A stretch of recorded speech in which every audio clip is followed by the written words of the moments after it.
just going to say, are you eyeing anyone specific? Is there like 2 or 3? Yeah. Well, there's one that I have a very keen interest in, which is the Radical X platform by DP Monk's Finance. And the reason for that being that he launched something way before XLS 20 came about called Syndicate. And it was just kind of an initiative for NFT creatives. He approached us. I said, look, we're not a creative. Like our NFTs they're nicely designed, but they're not bits of artwork. No one's going to have a digital print and put it on their wall. Yeah. It's a utility NFT. And he said, perfect. We haven't got any of those in here. Join. And so he's put in a bit of work and a bit of faith into us. And so it makes absolute sense that be a strong contender of the platform we're looking at. It may just be that we do different things on different platforms as well. Sure, that makes sense. Because it's also about, the platform could be the best in the world, but if their community who go on that platform is small, you might be missing out on an audience. So it's, in all honesty, we have an idea of some of the front runners in terms of platforms, but we haven't reached that decision yet. And the reason why we're taking it slowly is we want to make sure it's right for the project, because then it will benefit our community as well. So, yeah. Let's talk about, we touched on it a little bit earlier, but I'd like to go a little more in depth. So Treasury does regular Utilitex drops, Treasury holders, and that's with the minimum of 620. But just quickly go over again how people can start getting these Utilitex drops and why you're doing this. And then we'd also like to talk about how sustainable is this into the future? That's right, yeah. Yeah, that's a good question. So where did Utilitex come about? First of all, Utilitex is our utility token. We needed to establish a secondary token because Treasury is black hole and it's limited supply. It's deflationary by nature, the fact that it's participates in regular reaping rounds. But also one of the courses on Academy is a learn to burn course, not a learn to earn course. So anybody that does that course is contributing to reducing the supply of Treasury. As a result, that wasn't going to be the token that we could use for the next round of utilities that we're building. So we launched this Utilitex token. Right. How do we get that Utilitex token out to the community? We started off by doing a 1-for-1 drop, like you see a lot of established projects doing when they launch an initial, a secondary token. You do, for however much Treasury you hold, you're going to get the same amount in Utilitex to kick off the initial circulation and try and create a bit of price discovery. From then on in, our plan initially was to basically drop once a month at 5% of whatever you hold in Treasury, so long as it is the minimum, above the minimum hold, which is currently 628 Treasury, which is the total that you can earn through Academy. So initially it was once a month, but we were looking at the numbers and we basically weren't getting Utilitex out in a big enough circulation, knowing that we had venture in development. And so we accelerated that by doing 2 things. One is we brought in a second drop. So now it's on the 10th, but also the 25th of every month. There's 2 drops at 5% of your holding in Treasury. But the second thing that we've done is we use a staking platform called Leo Kings. Now, everybody's obviously heard of StakeX and the model that you have there. You have your STX token. You have the token of the project that is offering the staking. You match the token in XRP value. You receive the API that is listed on the StakeX platform. The Leo Kings platform is slightly different in that you don't have to hold a token in a match value. Every time you stake, it costs you 1 XRP's worth of their issued token, which is called Jenga. So you pay a one-time fee every time you want to stake or update your stake. And so we basically brought that in because there was huge demand and interest in staking. We like trying different things. So we didn't jump straight into StakeX. StakeX is a great platform. Shen and the team behind it are awesome. There's no issues with StakeX whatsoever. We just wanted to try something a little bit different. So there's a number of options for people who can build their Utilitex holdings without having to buy it on the DEX, which obviously is also an option. They can earn it by holding Treasury twice a month. They can use then what they hold and compound that through the Leo Kings platform. And just to be clear, that's a single-sided staking platform, so there is no token pair. There's no token pair. We like those better. You stake Utilitex, you receive Utilitex. It's as simple as that.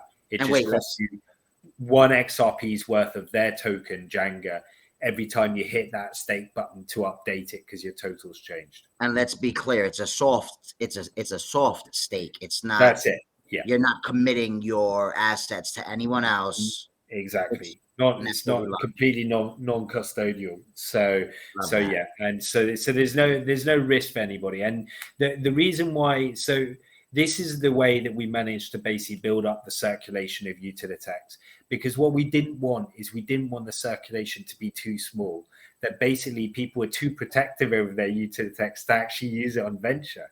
Sure. We needed people to hold it. Now, all of the people that hold it have either bought it, which is super cool, or they've been loyal to Treasury and they've earned it, which is also super cool. So we're really happy at the point in which we've got to, and the votes that we've garnered in this very first venture round that is ongoing at the moment, I think is testimony to, the venture platform and what people see in it, the quality of the candidate projects that are there, but also the availability of those tokens people have been able to accrue through that period. Yeah. Do you have now, with regards to sustainability, the 5% drops are not going to go on forever, nor is the staking, because that is just basically going to, because what we're having to do, people ask us, how often do you mint new Utilitex tokens to be able to do these drops? We haven't got a set schedule, because the amount that we require to do the drops is completely dependent on what people are holding in Treasury. And Treasury is changing hands a fair bit. If someone is holding Treasury, so therefore they're eligible, but aren't in our community and unfortunately miss the fact that they have to set the trust line to Utilitex, they're not going to get their Utilitex. Yeah. So there's a great degree, there's a certain degree of variance in the amount of Utilitex we need to cover the 2 drops and the staking platform. And so our attitude is, again, it goes back to building trust, and we like to think we've got that from a lot of our community now.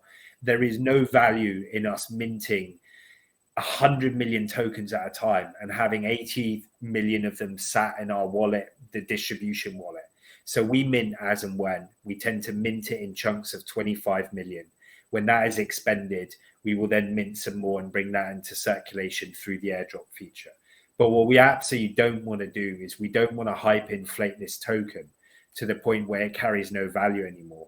We're very happy at the price at which it's trading now. There's no real logic that it should necessarily trade above where Treasury is, because Treasury is black hold. So the fact that it's trading, at a 10th of what Treasury is at is super encouraging. But we've got our eye on that token, on the circulation, and we're being very, very careful and considered. Okay, so you said there has to be a certain degree of trust. Definitely, you guys have established that. You guys are also that dirty word, right? I heard you guys saying it. Dirty word. With James, yeah.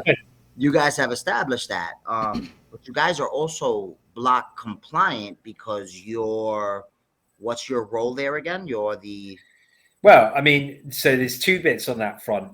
Me being part of Block is kind of, I guess, in a personal capacity. But firstly, Treasury, like all of the projects that are part of Block, went under the same scrutiny that any other project wanting to join Block would do. You opened your wallets up and everything.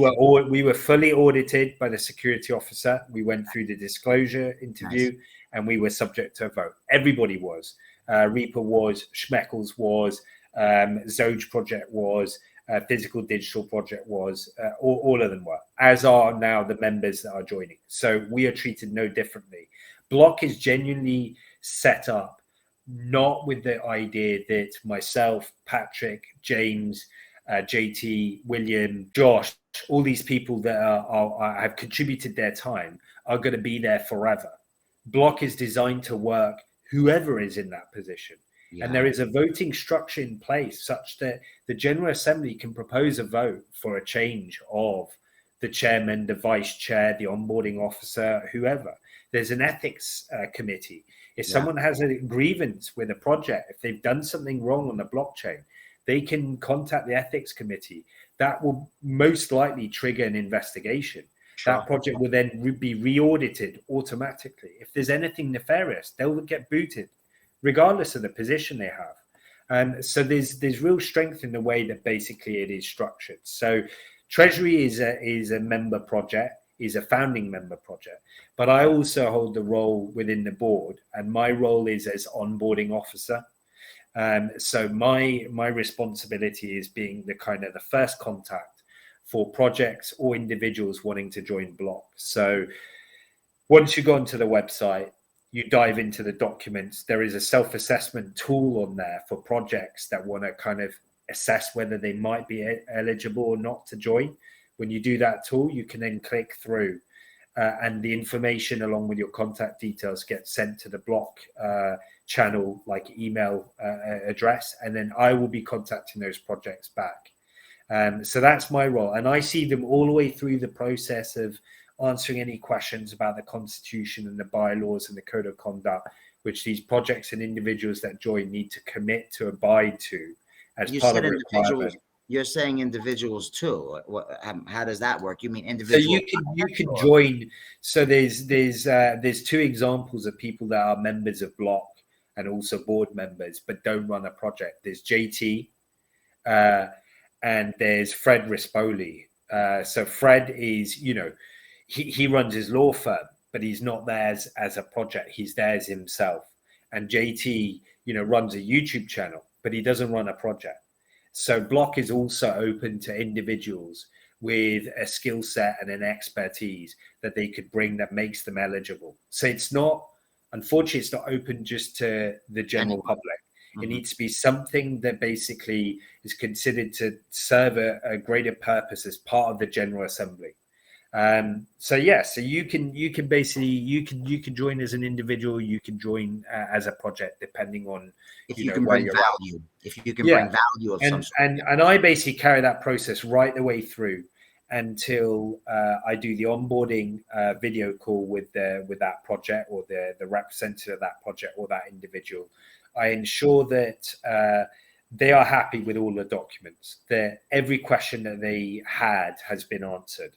I've taken a keen interest in their project and what they do to try and pinpoint areas of eligibility, knowing very well how the audit works that may make them ineligible to join. And if that's the case, I will offer them some guidance about aspects that they may need to address before they apply. And then they pass on to the next step, which is a secured link to the audit form where they have to provide all the information that the security officer then does the checks on. But no, we've looked at the idea of introduce someone to Treasury, and I've seen a couple of projects do it. I have not figured out an effective way again to combat against farmers. Yeah, because anybody can set up an email address. Sure. So there's no guarantee that's a real person with a real wallet.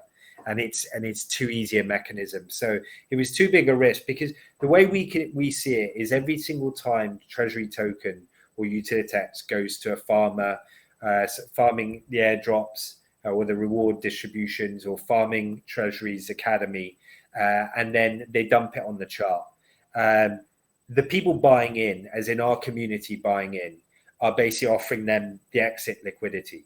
So they're profiting at the expense of our community. We were talking about that actually earlier today. Just earlier today, yeah. I want to touch on something we haven't talked about yet. You guys have another really cool feature, and it's something the crypto market's been lacking, something which you guys have implemented basically perfectly, and that's insure. Yeah, so not, to clarify, not implemented yet. It was targeted for deployment at Q4 2022. So, before the end of this year. There's going to be a delay, and it's going to be in Q1 of 2023 because there's still quite a few things that we are working through with regards to how it's going to work. But the general concept is that it's bringing extra utility to Utilitex holders. So I'll give you a scenario. You, Khaos, have 300 XRPs worth of Utilitex in your wallet. you also happen to have 400 XRPs worth of Project Dog and Project Dog rugs. If through a very special page that is going to be locked and only available to Utilitex holders, because that's who this product is for, on our website, Project Dog was not previously red flagged by us in the lead up to that rug, you will be entitled to a payout as cover against your losses. The way your losses work is they're going to be tracked against the value of your Utilitex. So because you held 300 XRPs worth of Utilitex, but you lost 400 XRPs worth of your Project Dog token, the maximum payout you're going to receive is the 300 XRPs worth, because that's the maximum up to what you hold in Utilitex. If the other way around, you held 300 XRPs worth of Utilitex, but say you only lost 50 XRPs worth of Project Dog, 50 XRP would be the most you'd get paid out for. It would be a full payout of that amount, if that makes sense. You're going to have to run like a super hard scrutinizing situation for that as well, because there's going to be some kind of farmer or bot to kind of try to figure out a way how to set up a whole system where they can do that. That's why there's a slight delay with it. We're having to build in quite a lot of metrics. You know, what we're not going to do, for example, and there's quite a lot of information in our current white paper that lays out, you know, some of the metrics that we're working towards, but there's a lot more that is being built in.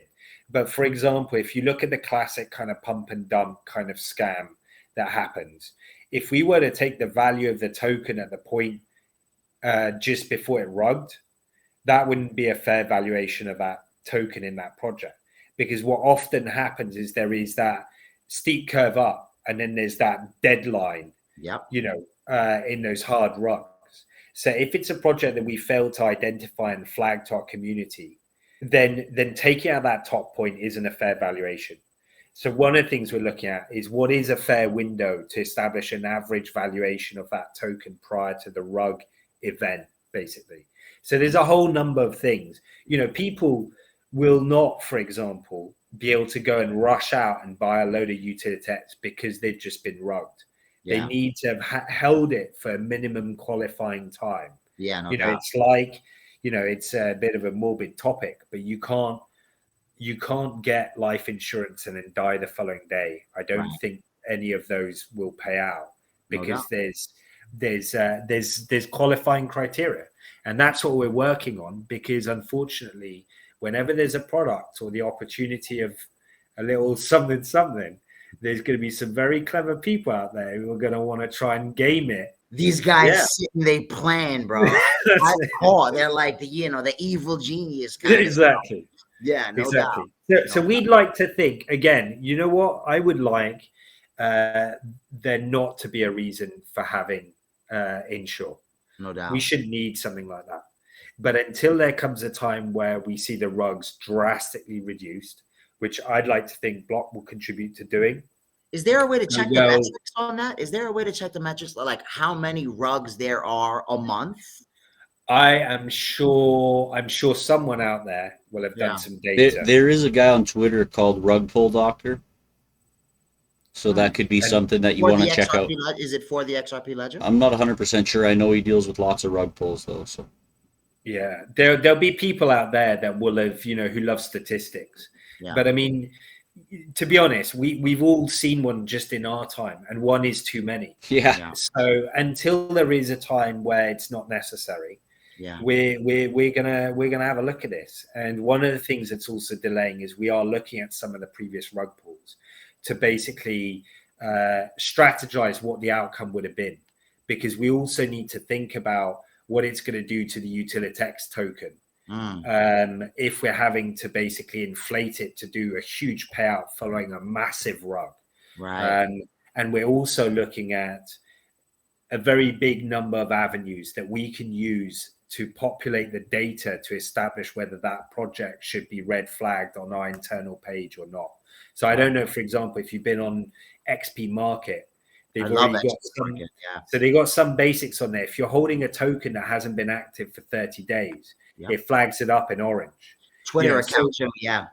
Yeah. So it's going to be similar to that, but we'd like to think that we are working towards it, pulling for a number of resources available on the ledger to try and formulate a picture.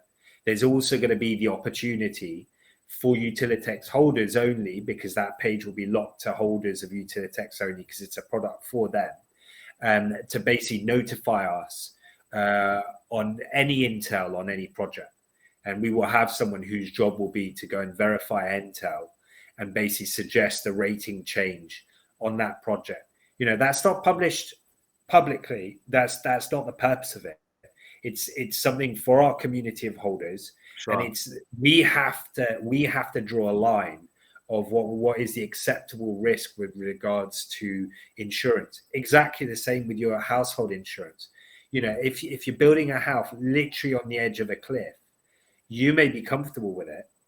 The builder of the house may be comfortable with it, but someone who's going to underwrite the insurance may not. So we have to take that viewpoint of how close to the cliff can that house be built for it to still be insurable, if that makes sense. So it sounds like this insurer is somewhat similar to Patrick's strategy with Block, where if they find a project that was once compliant but ended up rugging and you can show them, it's kind of like a bug bounty where they'll pay you out for them being able to study how things went wrong.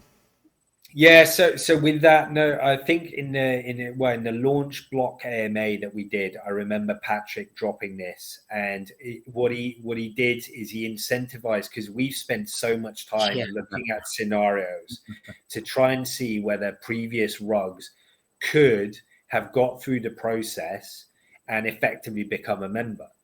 And we have mechanisms such that if we see there being a weakness somewhere, it can be bolstered. But after 9 months of work, we've made it the most robust that we could possibly make the process for onboarding and auditing and the securities aspect of it. So what Patrick, I think he did there, is he dangled a bit of a carrot to the community of listeners, saying not so much a project that was in Block, but saying, look back to previous rugs. Can you find a project that rugged, which prior to the rug would have been eligible for Block? I see. Because that we makes haven't more been sense, able to do it. And if someone finds that, Patrick, is as far as I'm aware, he's fronting that 1000 XRP. He hasn't asked us for it yet. But he's doing that as a bit of a community interaction way of, look, would a project out there that rugged previously slip through that net? Because the net has got, it's a very tight weave to it. James, you were talking a little earlier about some constructive criticism. Can we dig in on that?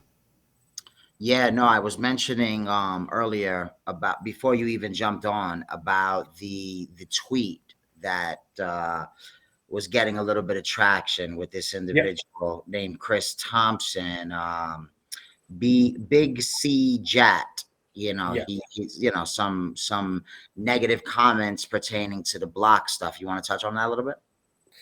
Well, yeah, I mean, to be honest, what he tweeted specifically is not necessarily that relevant. Is the fact that someone was critical about Block and its existence and its legitimacy.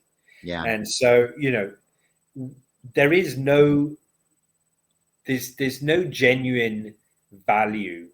There's certainly no monetary value for any of us that were involved in the founding of Block to have done so, because what it's done so far is it's brought some of us a lot closer together. It's great in that respect, but it's cost us all 9 months of our life. It's time away from our project. Yeah. It's time away from our families. We were running between 1 and 2 meetings a week for the last basically eight and a bit months. All meetings running comfortably to the 2 or 3 hour mark. So the commitment in time was huge. Various people have chipped into various aspects of website and other costs like along the way, because obviously there's no budget, there's no funding, there's no grants, there's nothing to help get Block like off the ground. And the reason for having Block is simply that there is nothing there that fulfills that duty. The XRPL Foundation, going back, I believe it is 6 months ago, launched a great initiative inviting projects to submit a self-assessment via their website. So it's a form you fill out that says, right, this is my project. Are you KYC'd? Are you docs? Where have you got a white paper, your roadmap? You know, all the kind of basic things that you would look at. Not hugely in depth to my, from my recollection, having filled it out ourselves for Treasury, and certainly not a scratch on the length of the information required in the Block application form. I was really excited about that and thought, whoa, hang on a minute, we're working on Block, but the XRPL Foundation have just launched this. You know, we may get to the point of launching Block and it may not be needed, because if the XRPL Foundation take those self-assessments and then assess them and provide some form of accreditation, ranking, trust mark, whatever it is that they do, then Block would be redundant. But through all the time that we were building anyway and constructing these documents and thinking about the way to strengthen the underpinnings of what Block you know can be, nothing has happened, at least not publicly. I'm sure there's some work by the foundation happening behind the scenes. So until something like the XRPL Foundation comes out with something of their own, there's a need for something like this. And you know, the Block is not there to police the space. It's been said a good deal of times. A project that applies for Block that does not meet the criteria, does not pass, is not going to get shouted out on social media platforms. They will get the feedback from their application and why they didn't meet the criteria. They will be invited to go and address the issue.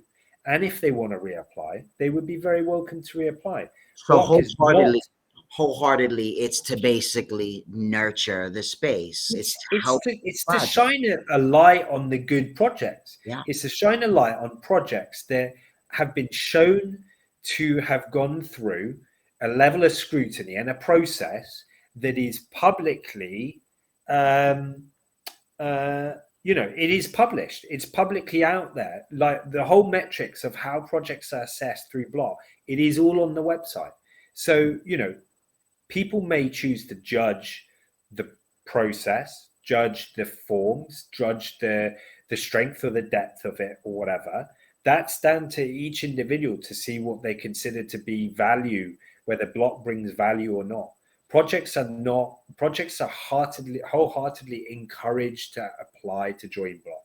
Yeah. It's not mandatory. Yeah, no, I just want to say on behalf of the whole space, thank you, because it's hard sometimes to find certain information and to know that there's an organization doing their due diligence to scrutinize projects. That gives me as an investor, you know, a vote of confidence, safety and security. So seriously, wholeheartedly, I thank you guys. I really support it. I love what you guys are doing, and I'll continue to be vocal about it. I'll push it to every project across the space. I promise you I will. You'll see. You see how active I am on Twitter. I'm going to push it, man.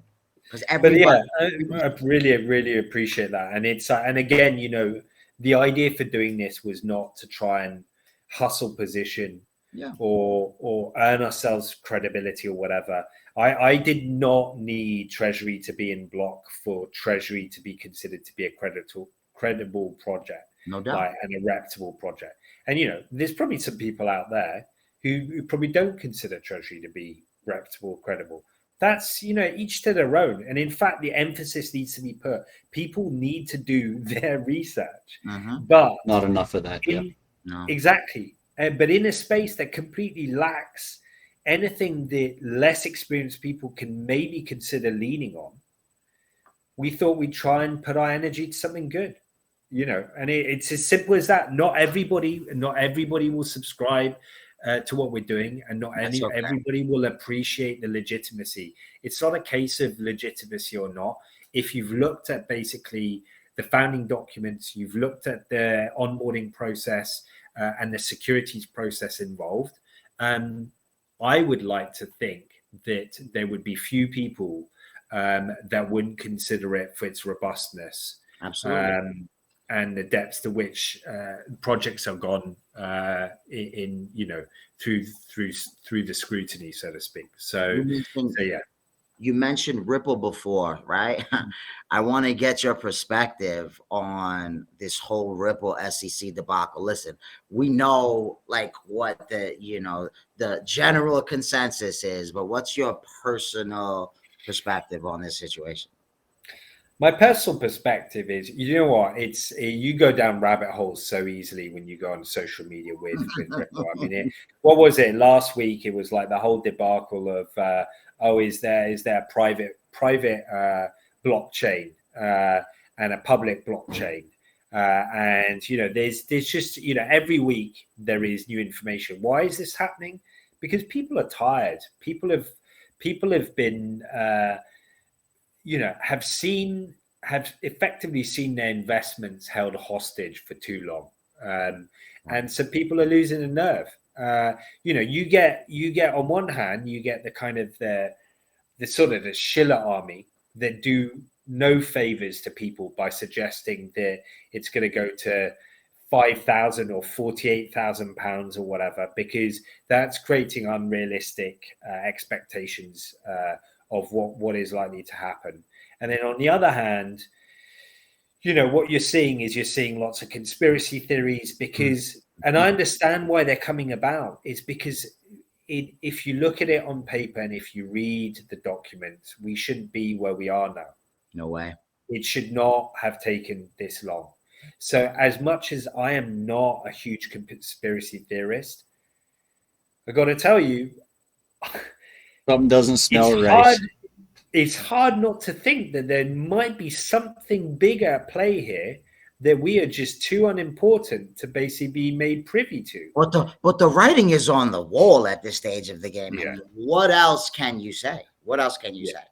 I don't know. But then, you look at the library case that who lost, and that was a big kick in the nuts. And I know that you can't create perfect parallels between what they've done and what Ripple have done. But I mean, SBF is walking free. Come on. Yeah. And then you got Larry Fink from BlackRock, the CEO of BlackRock, like laughing and joking about it on an interview with Andrew Ross Sorkin 2 days ago, as if he didn't just get burned for $25 million, right? Like there's something going on, man. There's something going on, bro. Well, there is, and it's way above my pay grade. I'd love to be able to say that I'm helping to spin that web while I'm driving around in my Rolls Royce, but yeah. I'm not in that crew, and I'm as curious as everybody else as to what it is. I do have a feeling, and it is a gut feeling, that the case is spiraling towards a conclusion. I think we're going to get to the point where they're not going to be able to justify extending it for much longer. And so, thankfully, you're not asking me for what my predictions are. But no, we're not into that. Go that route. But yeah, it feels as though it's coming to a head, because if for no other reason, they're running out of excuses as to why it is that it could be delayed very much longer. So, the FTX thing was kind of like, all right, now you don't have any excuses to not be chasing SBF. You're bothering Ripple. Come on, get out of here. Yeah, it was a smack in the face. What about Flare Networks? What's your take on Flare Networks? Because thinking about the Ensure concept that you got going on, it's similar to kind of what Flare Networks was kind of trying to bring in with the collateral. So I was too late as a holder to cotton on to Flare to get involved in anything to do with the Flare, the Songbird drops, or anything like that. So I hear people always talking, when's the drop? Yeah, when? Like, I'm still waiting. It's kind of irrelevant to me. It's kind of irrelevant to me. The thing that I find very difficult is for an entity of the size of Flare to have delayed for the amount of time that they've delayed. Yeah.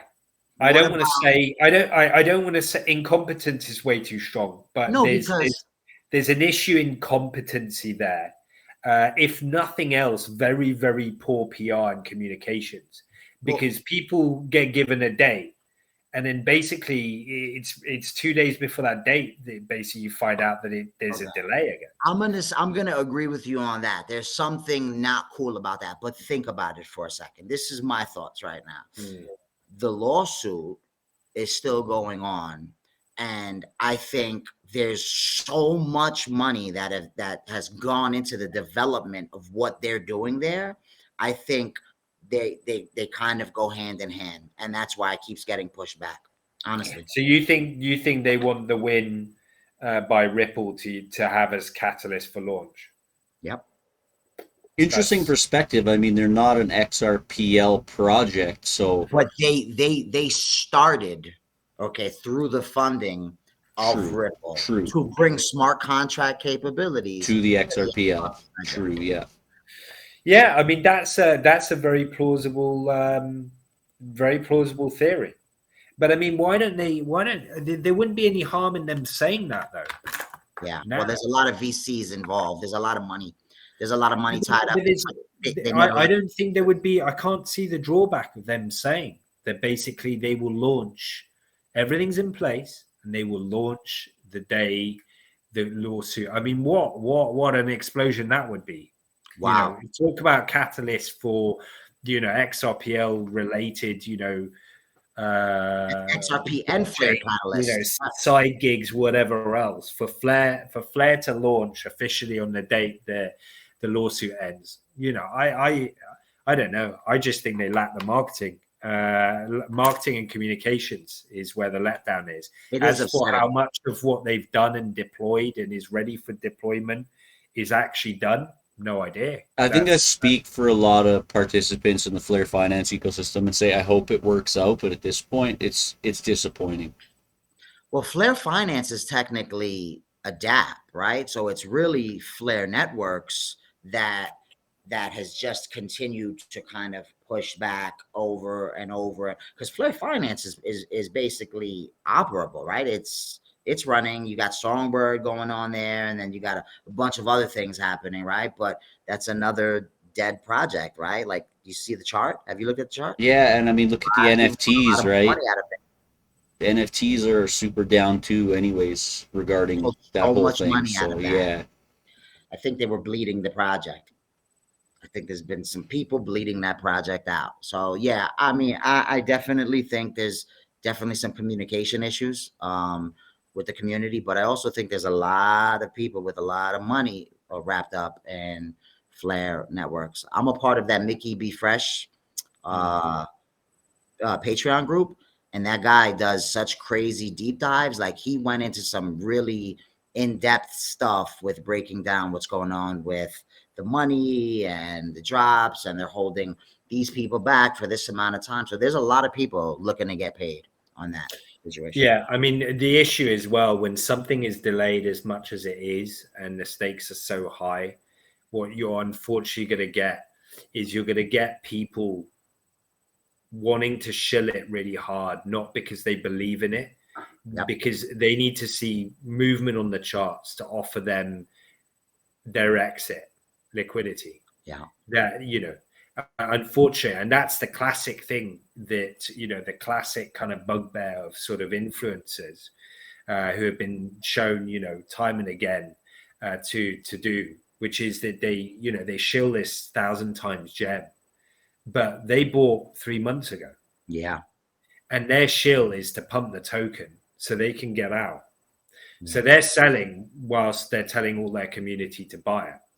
And so, in Flare and Songbird and everything, that's probably going to be multiplied times 1,000, because there's going to be people so desperate to get something, a fraction of what would have been. Because I know firsthand that some people have put crazy amounts in there. Yeah. So they can't afford not to see it deliver, even if it means that they need to get paid. They lost faith in. Yeah, which is horrible. But people people are looking after themselves. It's a horrible position for people to be in.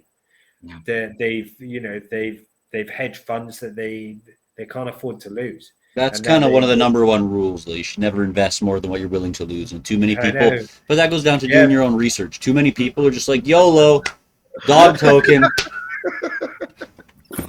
Yeah, that's it. I think Yeah, right. we've been on for quite a while. I mean, we wanted to talk a little bit more about strategies and stuff, but I think we ought to just save that for another fantastic meeting. What do you say? Yeah, sounds good. Sounds good. I'm, like I said, I'm sorry this is a long time coming, but now that we got Venture out of the way, we're into our groove of the next kind of aspects of development, and so I've definitely got that more time. Love to hang out with you guys some more, or with some other guests or whatever. So anytime, just hit me up, and really appreciate what you guys are doing. Covering the exciting things that are happening in this space, because despite the ruggers, despite the shillers, despite all of the things that are negative kind of distractions and driving forces away from this space, I still love it. Yeah, me too. And there are enough good projects and good people in here for me still to be hugely drawn to this space. And when things are down, now's the time to really make your investment, start figuring out exactly where you want to be when things start taking off again. I mean, now's the time to cement your position. Especially now, because during the bear market, the guys that are building and developing and putting in that work aren't the guys looking to take your money. That's a fact. This is it. It's the perfect opportunity. I had a couple of people in venture saying, I'm thinking about an idea, but I'm probably going to wait till the bull market. And I said, look, it's the perfect time to build. Perfect time to build. And if you're a believer that the lawsuit is going to get clarity anytime soon, then you're uniquely positioned to have built something and stress test it through a small bull market before we see mass adoption in the XRPL, which will be after a mass exodus of the XRPL, which I'm convinced of. Yeah. But yeah, there's never been a better time to build. There's never been a better time to really hustle and position yourself as an investor with the projects that you can see are delivering, even though there's no action in the market. So it's a really we need bear markets. Everybody hates them, but we do need them. They're essential for balance, man. No doubt about it. Exactly. 100%. Nice cleanse. Duncan, it was a pleasure. Great. It always is. I love chatting with you. You're always really inspiring, and you always give great advice. So yeah, we look forward to kind of being able to do this as often as possible. Yeah. No doubt about definitely. Happy to do topics and general discussions and stuff, because it's a win-win for everybody. Yeah, it's great to get a fresh perspective. I mean, I know I've seen videos of you. You've seen some videos of me. It's actually our first time meeting, so it's good to just get talking and kind of hash stuff out and just get on that level. It's been a good time. 100%. Yeah, really appreciate you guys. Thank you very much. Totally. Thank you guys, and we'll definitely see you all in the next one. Thanks for watching, folks. Peace and blessings, y'all.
Part 2 is premiering right after this on youtube.com/JamesAnthonyLimitless. Thanks for watching. Like, share, and subscribe. Stay tuned for more.